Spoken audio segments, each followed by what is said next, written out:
Razman Nasution masih dendam setelah dipecat Richard Lee. Hotman Paris saya tidak rebut kliennya.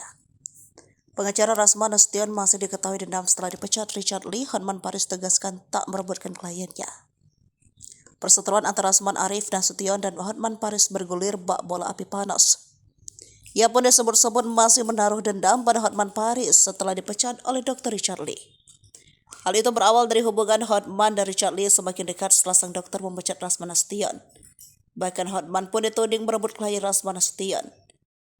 Tak tinggal diam, pemilik nama lengkap Hotman Paris Sutape itu membeberkan alasannya kerap terlihat bersama dengan Richard Lee. Pengacara 62 tahun itu mengaku memiliki bisnis yang dikerjakan bersama Richard Lee dalam bidang skincare. Kedekatan Hotman Paris dengan Richard Lee pun membuat Razman Nasution curiga bahwa ia dipecat karena Hotman.